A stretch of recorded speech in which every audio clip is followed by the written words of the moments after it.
হজরত দাউদ আলাইহিসসালাম এর সম্পূর্ণ জীবনী। হজরত দাউদ আলাইহিসসালাম ছিলেন আল্লাহর একজন মহান নবী ও বাদশাহ। তিনি ছিলেন অত্যন্ত সাহসী, ন্যায়পরায়ণ ও আল্লাহ ভীরু। আল্লাহ তাকে জাবুর নামে একটি আসমানি কিতাব দান করেছিলেন। তার সুমধুর কণ্ঠের কারণে পাহাড় ও পাখিরাও তার সাথে আল্লাহর তাসবিহ পাঠ করত। জন্ম ও বংশ পরিচয়। হজরত দাউদ আলাইহিসসালাম ছিলেন ইয়াকুব আলাইহিসসালামের বংশধর। তিনি বনি ইসরায়েল জাতির একজন মহান নবী ছিলেন। ছোটবেলা থেকেই তিনি সাহসী ও ধার্মিক ছিলেন। জালুতকে হত্যা করার ঘটনা। সে সময় বনি ইসরায়েলের উপর অত্যাচার করত এক অত্যন্ত শক্তিশালী অত্যাচারী রাজা জালুত। একদিন জালুতের বিশাল বাহিনীর বিরুদ্ধে যুদ্ধের প্রস্তুতি নেয় মুসলমানরা।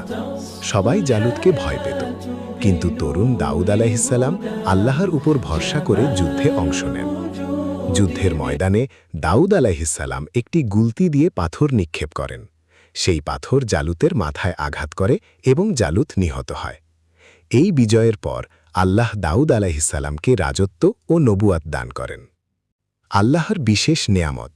আল্লাহ হজরত দাউদ আলাইহিসসালামকে অনেক বিশেষ ক্ষমতা দিয়েছিলেন। ১. সুন্দর কণ্ঠস্বর।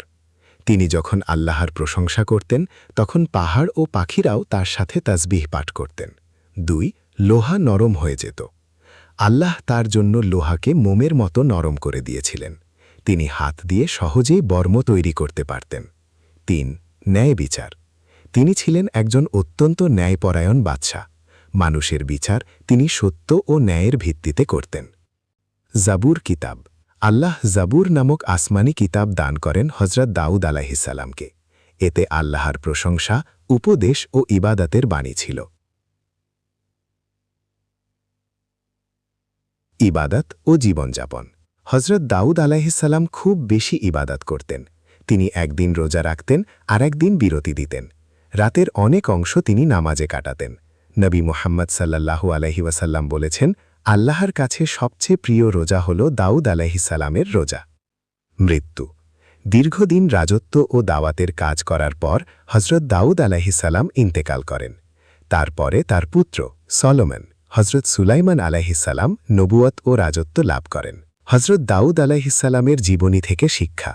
আল্লাহর উপর ভরসা করলে অসম্ভবও সম্ভব হয়। ন্যায় বিচার একজন শাসকের সবচেয়ে বড় গুণ। ইবাদত মানুষকে আল্লাহর নিকটবর্তী করে। দান, ধৈর্য ও সাহস একজন মুমিনের শক্তি।